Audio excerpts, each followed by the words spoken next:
ముందుగా మధుసూదన్ రెడ్డి గారు, సార్ ఇప్పుడు మీరు ఏవైతే ఓపెనింగ్ రిమార్క్స్ ఇచ్చారో వాటన్నింటినీ ఏకీభవిస్తూనే సార్ ఫీజు రియంబర్స్మెంట్ పథకము అనేటటువంటి లక్ష్యము వేరు. ఇప్పుడు అది ఉన్నటువంటి పరిస్థితులు పూర్తిగా వేరు. ఒక గుడిసెలో ఉన్నటువంటి ఒక వ్యక్తి, మారుమూల గ్రామంలో ఉన్నటువంటి వ్యక్తి డాక్టరో ఇంజనీరో అయితే ఆ కుటుంబం యొక్క సామాజిక ఆర్థిక పరిస్థితులు మారుతాయని, ఆ గ్రామంలో అతను ఒక పెద్ద సింబాలిక్ గా అవుతాడని, ఇవన్నీ కూడా కారణాలతోటి ఫీజు రియంబర్స్మెంట్ పథకం అనేటటువంటిది అద్భుతమైనటువంటి పథకము.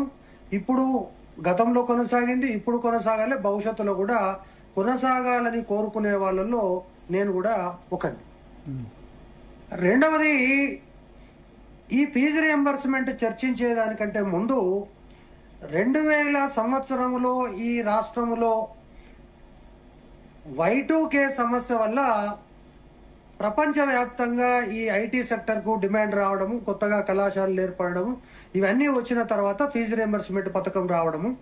ఫీజు రియంబర్స్మెంట్ పథకం వచ్చిన తర్వాత పెద్ద ఎత్తున ఈ రాష్ట్రంలో ఇంజనీరింగ్ కళాశాలల యొక్క ఏర్పాటు అనేది, అది ఫీజు రియంబర్స్మెంట్ కళాశాలలక లేదా విద్యార్థులక అనేటటువంటి ఒక ఆశ్చర్యకరమైనటువంటి పరిస్థితి రాష్ట్రంలో ఏర్పడింది. తర్వాత మీ ఓపెనింగ్ రిమార్క్స్ లో డిగ్రీ కాలేజీలకు, జూనియర్ కాలేజీలకు ఇవ్వచ్చు కదా, ఇంజనీరింగ్ లో ఎందుకు అంటే, ముఖ్యంగా ఈ రాష్ట్రంలో ప్రభుత్వ రంగంలో ఇంజనీరింగ్ కళాశాలలను ఏర్పాటు అనేటటువంటిది పూర్తిగా మానేసి ఏదో వచ్చింది ఏదో ఫీజు రియంబర్స్మెంట్ ఇచ్చేద్దాం అనేటటువంటి పద్ధతిలో ఇంజనీరింగ్ కూడా ఇవ్వద్దు అనట్లే. ఒక స్పెసిఫిక్ ర్యాంక్ పెట్టుకోండి, 35,000, 40,000, 50,000 ర్యాంక్ వచ్చిన వాళ్ళకి కూడా ఇస్తే ఎట్లా? నేను అక్కడికే వస్తున్నా. ఇప్పుడు ప్రభుత్వం ఏమన్నది, 35,000కు మించి మేము ₹1 కూడా ఇయ్యము, ఆ కాలేజీ ఫీజు 2 లక్షలు ఉన్నా సరే మీరు పే చేసుకోవాల్సిందే, 35,000 మేము ఇస్తామని ఒక నిర్ణయం తీసుకున్నది. ఆ నిర్ణయం కొంతవరకు ఇస్తున్నారు కదా. 10,000 ర్యాంక్ వరకు ఉన్న వాళ్ళకు ఫుల్ ఫీజు, 10,000 ర్యాంకు వరకు ఉన్న వాళ్ళకు అందరికి ఇస్తున్నారు. ఎస్సీ ఎస్టీలు అయితే ఇంకా రిలాక్సేషన్ ఇస్తున్నారు. కానీ ఇక్కడ అల్టిమేట్ గా ఇక్కడ జరిగేటటువంటి మిస్యూజ్ ఎక్కడ జరుగుతున్నది అంటే, ఎంసెట్ లో క్వాలిఫై వాడిని కాని వానికి కూడా ఈరోజు ఇంజనీరింగ్ లో సీట్లు వస్తున్నాయి. అంటే ఎంసెట్ క్వాలిఫై కాలేవాడు కానీ ఇంజనీరింగ్ లో తీసుకొచ్చారు.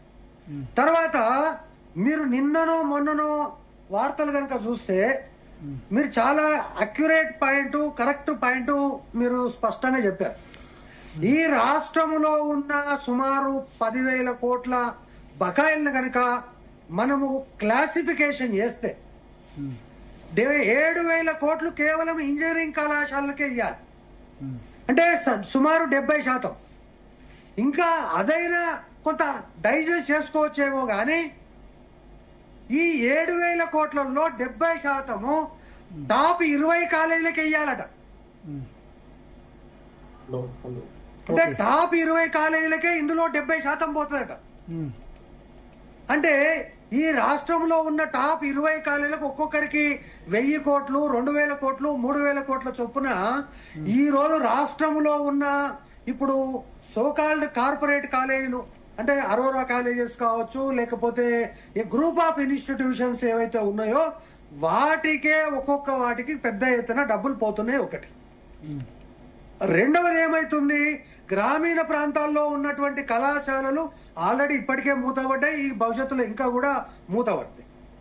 రెండవది ఏమైపోయింది, ఇది ఎక్కడికి దారి తీసింది అంటే, మా ప్రభుత్వ జూనియర్ కళాశాలలో ముఖ్యంగా వరంగల్, ఖమ్మం, నల్గొండ, నిజామాబాద్, వాడు కాలేజీకి రాడు కానీ గవర్నమెంట్ కాలేజీలో అడ్మిషన్ తీసుకుంటున్నాడు, ప్రైవేట్ కాలేజీలో చదువుకుంటున్నాడు.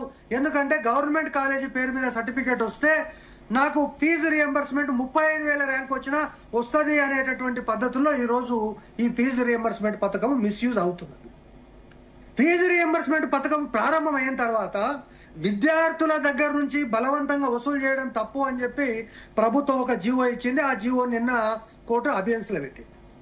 ఇక్కడ స్పష్టంగా మనం అర్థం చేసుకోవాల్సినటువంటి విషయం ఏంటంటే, ఈరోజు మీరు చెప్పినటువంటి ఫారిన్ పాలసీ కానీ అంటే ఫారిన్ స్టూడెంట్స్ కు సంబంధించిన పాలసీ కానీ ఇక్కడ కానీ ఖచ్చితంగా ఇందులో లబ్ధిదారులు ఉన్నారు, జెన్యూన్ క్యాండిడేట్స్ ఉన్నారు. ఫీజు రియంబర్స్మెంట్ పథకాన్ని ఇంప్లిమెంట్ చేయాల్సిన అవసరం ఉంది. కళాశాలలు మిస్యూజ్ చేస్తున్నటువంటిది వాస్తవము. డిగ్రీ కాలేజీలు ఇప్పుడు మీరు చెప్పిన దానికి పూర్తిగా భిన్నమైనటువంటి వాదన ఒకటి నేను మీకు చెప్తాను. ఒకటి, ఈరోజు రాష్ట్రంలో 430 జూనియర్ కాలేజీలు ఉన్నాయి, 1499 రెసిడెన్షియల్ కాలేజీలు ఉన్నాయి. ప్రభుత్వం ఏర్పాటు చేసింది, అందులో సీట్లు దాదాపు 50% ఖాళీ ఉన్నాయి. కానీ అయినా కూడా ప్రైవేట్ కళాశాలలకు విద్యార్థులు ఎందుకు వెళ్ళాలి, ఈ ఫీజు రియంబర్స్మెంట్ ఎందుకు చెల్లించాలనేది ఒకటి. రెండవది, 130 ప్రభుత్వ డిగ్రీ కాలేజీలు ఉన్నాయి, 56 రెసిడెన్షియల్ డిగ్రీ కాలేజీలు ఉన్నాయి, అందులో 50% అడ్మిషన్ కూడా కాలేదు. ఉదాహరణకు నేను గజ్వెల్ ఎగ్జాంపుల్ తీసుకొని చెప్తే, గజ్వెల్లో యూనివర్సిటీ లాంటి భవనం ఉంది, కానీ అక్కడ 7 ప్రైవేటు డిగ్రీ కళాశాలలు నడుస్తుంది. గవర్నమెంట్ కాలేజీలోనేమో 3-4 చేరుతున్నారు. కాబట్టి ఇది కూడా ఒక ప్రాబ్లం ఉంది. అల్టిమేట్ గా ఈ రోజు మనము పాయింట్ ఆఫ్ ద డిస్కషన్ ఏంటి అంటే, ఎండ్ ఆఫ్ ద డే ఈ రోజు హైకోర్టు చెప్పింది ఏంటి, మీరు పిల్లల దగ్గర వసూలు చేసుకోండి అనేటటువంటిది స్పష్టంగా చెప్పింది. రేపు పిల్లల దగ్గర వసూలు చేసుకోండి అంటే ఈ పిల్లల దగ్గర ఫీజు లేనప్పుడు అల్టిమేట్ గా వీళ్ళు చేరకుండా ఏ డిగ్రీకో ఇంకో దానికో పోవాల్సినటువంటి పరిస్థితి వస్తుంది.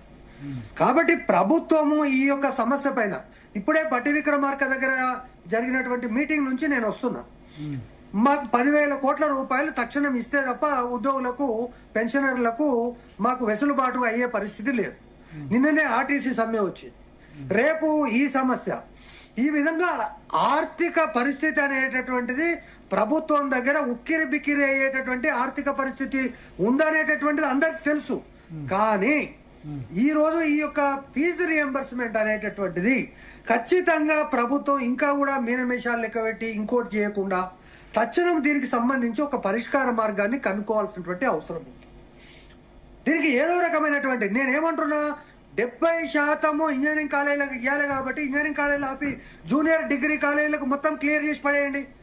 దాదాపు 70% మంది విద్యార్థులు లబ్ధి పొందుతారు. ఇంజనీరింగ్ కాలేజీలకు సంబంధించినంత వరకు వాళ్ళకు మేనేజ్మెంట్ కోటా ఉంది కాబట్టి మేనేజ్మెంట్ కోటా వచ్చిన ద్వారా డబ్బుల ద్వారా వాళ్ళు కాలేజీలు నడపవచ్చు, అధ్యాపకులకు జీతాలు చెల్లించవచ్చు, ఇటువంటివన్నీ అవకాశాలు ఉన్నాయి. కాబట్టి ప్రభుత్వము ఇప్పటికీ కూడా దీనిపైన ఒక స్పష్టమైనటువంటి వైఖరి తీసుకోకపోతే రాబోయేటటువంటి 2-3 సంవత్సరాల్లో ప్రభుత్వం ఇంకా కూడా ఆర్థిక పరమైనటువంటి ఇబ్బందులకు పోయే అవకాశం ఉంది. ఈ విధంగా విద్యార్థుల దగ్గర ఫీజు వసూలు చేయడం అనేటటువంటిది కరెక్ట్ కాదు. అది కాంగ్రెస్ ప్రభుత్వానికి చేటు తెచ్చేటటువంటి విషయం. మానవతారాయ్ గారు ఈ విషయంలో స్పందిస్తారని చెప్పి నేను కోరుతాను. మానవతారాయ్ గారు ఏంది ఇప్పుడు జీవో తీసుకొస్తే